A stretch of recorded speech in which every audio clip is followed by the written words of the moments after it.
Hi friends, இன்றைக்கு நாங்கள் எல்லோரும் ரொம்பவும் விரும்பி சாப்பிடக்கூடிய ஒரு பேக்கரி ஸ்டைல் ஜாம் பண்ணை எப்படி வீட்டிலேயே செய்யலாம்னு சொல்லி தான் பார்க்க போகிறோம். இந்த ஜாம் பண்ணை ஸ்ரீலங்காவில் ஜாம் பாஸ்ன்னு சொல்லியும் சொல்லுவாங்க. அதோட இன்றைக்கு நாங்கள் முட்டை சாப்பிடாதவங்களும் இந்த ஜாம் பன் சாப்பிடணும்ன்றதுக்காக இந்த ஜாம் பண்ணை முட்டை சேர்க்காம தான் செய்யப்படும். இப்போ வாங்க இந்த பண்ணை எப்படி செய்யலாம்னு சொல்லி பார்ப்போம். இந்த பன் செய்யறதுக்காக நான் 200 ml இளம் சூடான பால் எடுத்துருக்கிறேன். அதோட 10 கிராம் ஃப்ரெஷ் ஈஸ்டும் 2 டீஸ்பூன் சீனியும் சேர்த்து நல்லா கரைச்சி கொள்ளுங்க. ஒருவேளை நீங்க ட்ரை ஈஸ்ட் பாவிக்கிறதா இருந்தால் 4 கிராம் ட்ரை ஈஸ்ட் எடுத்துக்கொள்ளுங்க. ஆல் பர்பஸ் ஃப்ளோ தான் நான் எடுத்திருக்கிறேன். நீங்க விருப்பம் பண்ணி சொன்னா பிரெட் ஃப்ளோ அல்லது சாதாரண கோதுமை மாவோட இந்த பன் செய்யறதுக்கு பயன்படுத்துங்க. இப்போ இவ்வாறு ஒரு பாத்திரத்துல 300 கிராம் மாவும் 30 கிராம் சீனியும் 1/2 டீஸ்பூன் உப்பும் 50 கிராம் பட்டர் அல்லது மார்ஜரின் எடுத்துக்கொள்ளுங்க. அதோட நாங்க கரைச்சி வச்சிருக்கிற ஈஸ்டையும் சேர்த்துக்கொள்ளுங்க.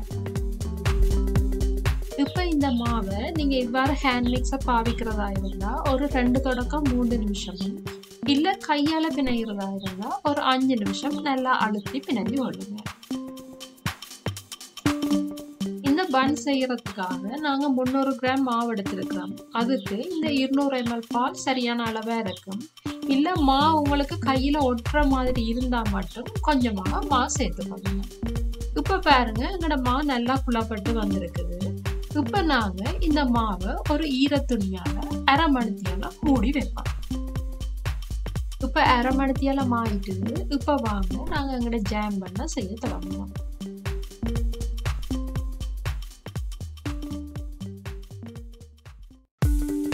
இப்ப இந்த மாவை கிட்டத்தட்ட ஒரே அளவுல வார மாதிரி 6 சம துண்டுகளாக பிரிச்சு கொள்வோம்.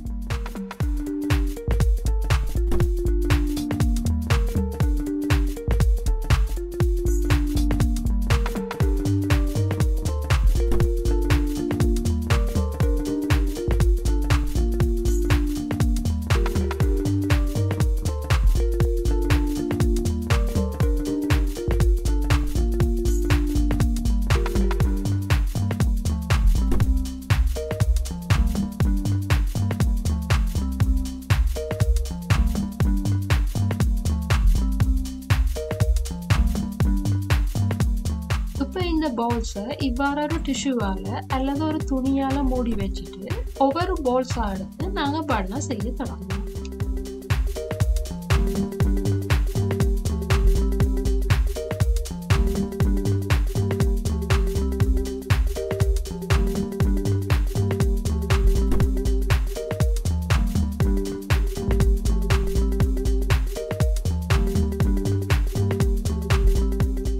ஜாம் பன் செய்யறதுக்காக நான் ஸ்ட்ராபெரி ஜாம் எடுத்திருக்கிறேன்.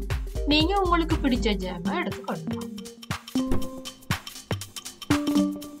மாவோட விளிம்பை இவ்வாறு நல்லா கையால அழுத்தி விட்டு கொள்ளுங்க. அழுத்தும் போது கையில கொஞ்சம் மாவை தொட்டுட்டு அழுத்தினீங்கன்னு சொன்னா அந்த மா இலகுவாக ஒட்டிக்கொள்ளும்.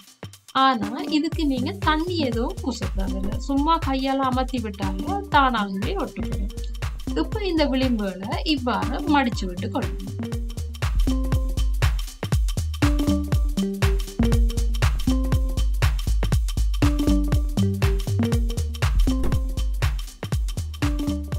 வீட்டுல அவன் வசதி இருக்கும்னு சொன்னா நாங்க இந்த பன் ஐட்டம் எல்லாம் வெளியில வாங்கவே தேவையில்லை, வீட்லயே செய்யலாம். இந்த மாவை நீங்க சரியான பதத்துல குழைச்சு சரியான டைம்ல பேக் பண்ணி எடுத்தீங்கன்னு சொன்னா நாங்க செய்யற பண்ணுக்கும் பேக்கரியில வாங்குற பண்ணுக்கும் எந்த வித்தியாசமுமே இருக்காது.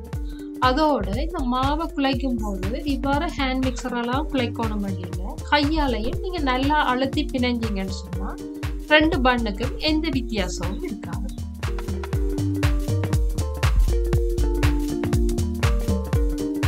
இந்த பன் செய்யறதுக்காக நாங்க ஏற்கனவே மாவோட 30 கிராம் சீனி சேர்த்துனாங்க. அந்த சீனி கட்டாயம் இல்லை. உங்களுக்கு இனிப்பு கூடுதலா பிடிக்காதுன்னு சொன்னா நீங்க அந்த சீனியை சேர்க்காமலும் செய்யலாம்.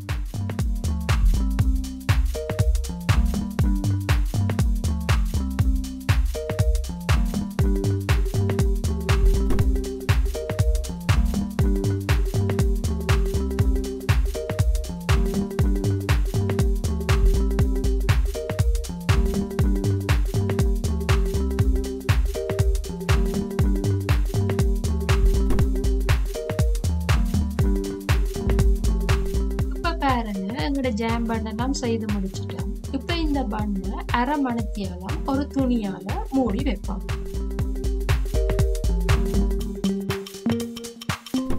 இப்ப நாங்க ஒரு சுகர் சிரப் செய்தெடுப்போம். அதுக்கு இவ்வாறு ஒரு பேனை அடுப்புல வச்சு அதுல அரை கப் சீனியும் 1 கப் தண்ணியும் சேர்த்துக்கொள்ளணும். இந்த சுகர் சிரப் நல்லா கொதிக்கணும்னு அவசியம் இல்லை. இவ்வாறு சீனி கரைஞ்ச உடனே நாங்க இதை அடுப்புல இருந்து இறக்கி நல்லா ஆற விட்டு கொள்ளுவோம். இப்ப நாங்க பன் செய்து வச்சு அரை மணித்தியாலம் ஆயிட்டுது. இப்ப நாங்க இந்த பண்ணை பேக் பண்ணி எடுப்போம். அதுக்கு முதல்ல நாங்க இந்த பண்ணுக்கு மேல முட்டையை பூசிக்கொள்வோம். ஒருவேளை உங்களுக்கு முட்டை விருப்பம் இல்லைன்னு சொன்னா நீங்க பாலையும் பூசிக்கொள்ளலாம். ஏற்கனவே என்னோட சேனல்ல சீனி சம்பல் பன் ஆட் பண்ணியிருக்கிறேன். அதுல முட்டைக்கும் பாலுக்கும் உள்ள வித்தியாசத்தை காட்டியிருக்கிறேன். விருப்பம் சொன்னா நீங்களும் பாருங்க.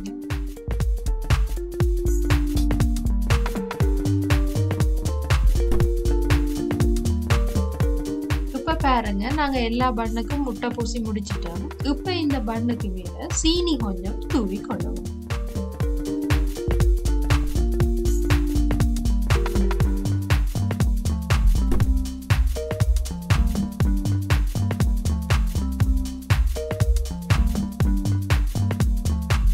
இந்த ஜாம் பண்ணை பேக் பண்றதுக்காக நான் அவனை 200 செல்சியஸ்ல ப்ரீஹீட் பண்ணியிருக்கிறேன்.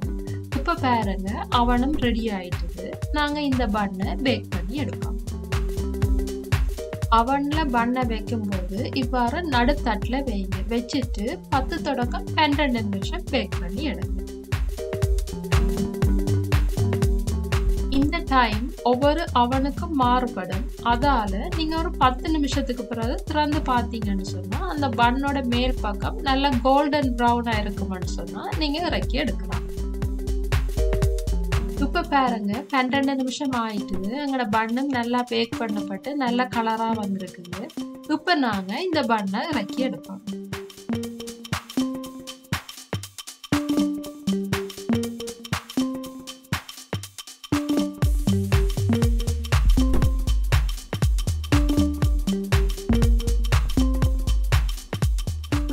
ஜாம் பன் இவ்வாறு சூடா இருக்கும் போதே நாங்க ஏற்கனவே செய்து வச்ச சுகர் சிரப்பை இதுக்கு மேல ஸ்ப்ரே பண்ணி கொள்ளுவோம்.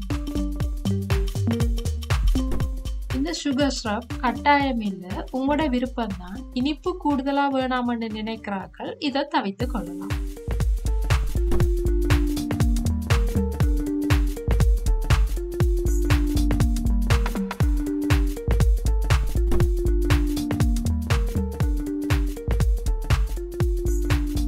இப்ப பாருங்க நாங்க செய்த ஜாம் பன் பேக்கரியில வாங்குற பன் மாதிரி நல்லா பொங்கி நல்லா சாஃப்டா வந்திருக்குது. அதோட அந்த சுகரும் சுகர் சிரப்பும் சேர்ந்து நல்ல ஷைனிங்காகவும் நல்ல வடிவான கலராகவும் இருக்குது. இந்த டேஸ்டியான ஜாம் பண்ணை எவ்வளவு குயிக்கா எவ்வளவு ஈஸியா நாங்க வீட்டிலேயே செய்து முடிச்சிருக்கிறோம். இந்த பண்ணை நீங்க காலையிலயோ அல்லது பின்னேரமோ டீ போடுறதுக்கு ஒரு 2 ஹவர்ஸுக்கு முதல் தொடங்கினீங்கன்னா டீ குடிக்கும் போதே இந்த டேஸ்டியான பண்ணையும் சாப்பிடலாம். இப்போ உங்களுக்கு பார்க்கவே தெரியும் நாங்க செய்த ஜாம் பன் எப்படி வந்திருக்குன்னு சொல்லி. உங்களுக்கும் இந்த ஜாம் பன் பிடிச்சிருக்குமான்னு நம்புறேன். இனிமேல் நீங்களும் பேக்கரியில போய் காசையும் டைமையும் வேஸ்ட் பண்ணாம இப்படி ஒரு ஜாம் பண்ணை உங்களோட வீட்டுல நீங்களும் ட்ரை பண்ணி பாருங்க. ட்ரை பண்ணி பார்த்துட்டு எப்படி இருக்குன்னு சொல்லி எனக்கு மறக்காம கமெண்ட் பண்ணுங்க. இன்னும் ஒரு வீடியோவில் இன்னும் ஒரு இன்ட்ரெஸ்டான ரெசிபியோட மீண்டும் சந்திப்போம்.